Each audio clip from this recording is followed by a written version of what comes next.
قرآن کے اندر شب برات ایک رات آتی ہے، اس کے بارے میں رہنمائی فرمائیں۔ شب برات کسے کہتے ہیں؟ اس کا شب برات فارسی کے دو لفظ ہیں، شب کا معنی رات، برات کا معنی چھٹکارے کی، لیکن ہم نے اس کو شب بارات بنا دیا ہے، شب برات نہیں بنایا۔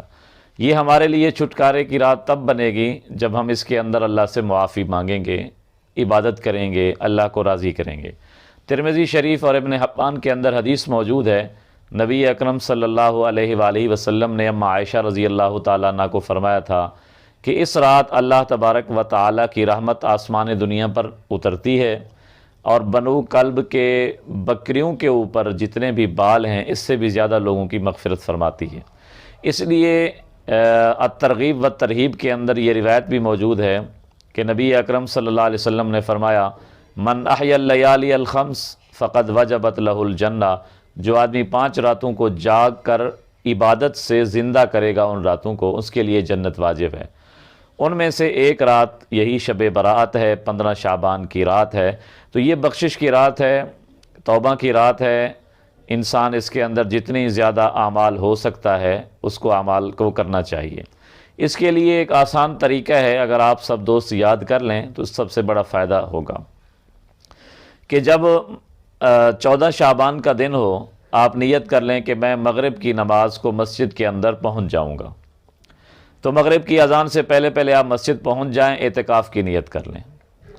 اعتکاف کی نیت کر لیں عشاء کی نماز تک۔ اس کا فائدہ یہ ہوگا کہ نبی اکرم صلی اللہ علیہ وسلم نے فرمایا، جو آدمی مغرب سے عشاء تک اعتکاف بیٹھتا ہے اور اس دوران کس سے بات چیت نہیں کرتا تو اللہ رب العزت اس کے لیے ایک جنت میں عالی شان محل بنا دیتے ہیں۔ جب مغرب کی نماز پڑھ لے اس کے بعد 6 رکعت اوابین کی نیت سے نوافل پڑھ لے۔ اس کا فائدہ یہ ہوگا کہ نبی اکرم صلی اللہ علیہ وسلم نے فرمایا، جو اوابین کی 6 رکعت پڑھتا ہے اللہ رب العزت 12 سال کی عبادت کا ثواب عطا فرماتے ہیں۔ اس کے بعد پھر تلاوت وغیرہ کرتا رہے، ذکر اذکار کرتا رہے، کس سے بات چیت نہ کرے، عشاء کی نماز جماعت سے پڑھ لے، سنت نوافل پڑھ لے، اس کے بعد 4 رکعت تہجد کی نیت سے پڑھ لے، تاکہ ہو سکتا ہے کہ شاید تہجد کے وقت وہ نہ ادا کر سکے، تہجد کی نیت سے پڑھ لے۔ اس کے بعد وہ صلاۃ التسبیح پڑھ لے۔ صلاۃ التسبیح کا فائدہ یہ ہے کہ اللہ تبارک و تعالی 6 قسم کے اس کے گناہوں کو معاف فرما دیتے ہیں۔ اور اس کا آسان طریقہ یہ ہے کہ 4 رکعتیں ہوتی ہیں، ہر رکعت کے اندر ایک تسبیح ہے، سبحان اللہ والحمد للہ ولا الہ الا اللہ واللہ اکبر۔ یہ 75 دفعہ ایک رکعت کے اندر پڑھیں۔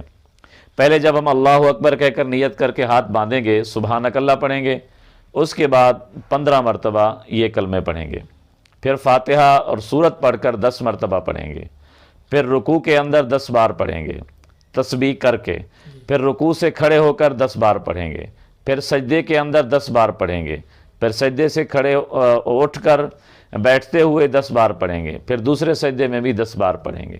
تو یہ 75 دفعہ صلاۃ التسبیح ایک رکعت کے اندر 75 دفعہ یہ کلمے پڑھ لیں۔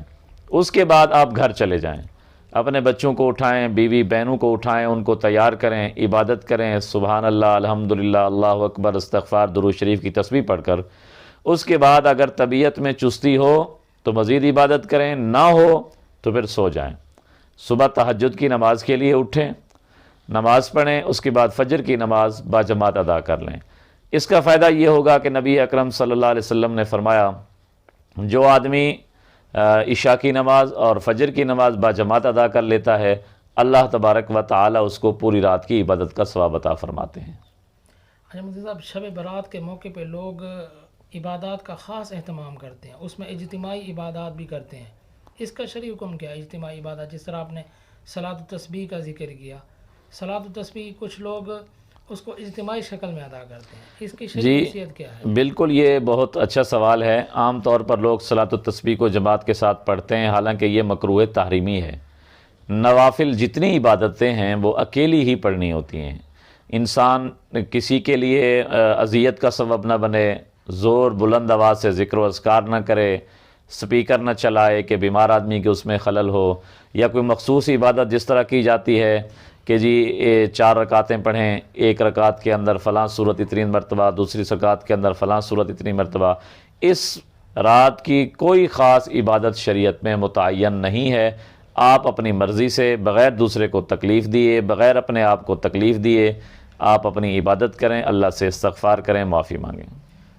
ہمارے معاشرے میں دیکھا گیا ہے 15 شعبان کو لوگ قبرستان کی طرف جاتے ہیں، تو اس کے بارے میں کیا حکم ہے؟ جی 15 شعبان کی رات جو اماں عائشہ صدیقہ رضی اللہ تعالیٰ عنہ کی روایت ہے کہ میں نے نبی اکرم صلی اللہ علیہ وسلم کو گم پایا تو میں تلاش کرتی ہوئی گئی تو آپ قبرستان جنت البقیع کے اندر موجود تھے، لیکن آپ نے کسی صحابی کو ساتھ نہیں لیا، کوئی چراغا نہیں کیا، کوئی میلہ نہیں کیا، کوئی اکٹھ نہیں کیا. تو اگر کوئی آدمی حضور پاک صلی اللہ علیہ وسلم کی اس سنت کو، اور یہ ہے بھی ایک مرتبہ کا واقعہ، ہر سال بھی نہیں گئے، اگر کوئی ایک شب برات ایک سال کے اندر کوئی اکیلا آدمی چلا جاتا ہے یا 2 ساتھی چلے جاتے ہیں، اس میں بھی کوئی حرج نہیں ہے، چلے جانا چاہیے.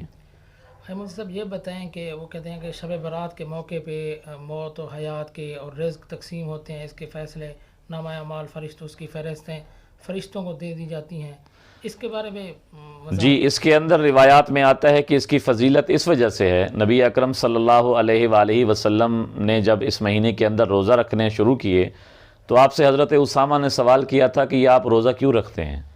تو نبی اکرم صلی اللہ علیہ وسلم نے فرمایا کہ اعمال میرے پیش ہوتے ہیں اور ہر انسان کے پیش ہوتے ہیں، تو میں کہتا ہوں کہ میرے جب اعمال پیش ہوں تو میں روزے کی حالت میں ہوں. اور اس رات کے اندر خاص طور پر اس کی فضیلت یہ ہے کہ ویسے تو موت، حیات، پیدائش ہر چیز لکھی ہوئی پہلے ہوتی ہے لوح محفوظ میں، لیکن وہ لکھی ہوئی چیزیں سال بھر کی ان فرشتوں کے حوالے کی جاتی ہیں. موت جن کی آنی ہوتی ہے وہ موت والے فرشتوں کے حوالے کی جاتی ہیں، جن کو رزق دینا ہوتا ہے وہ رزق والے فرشتے کے حوالے کی جاتی ہیں. اس لیے اس رات کی خاص اہمیت.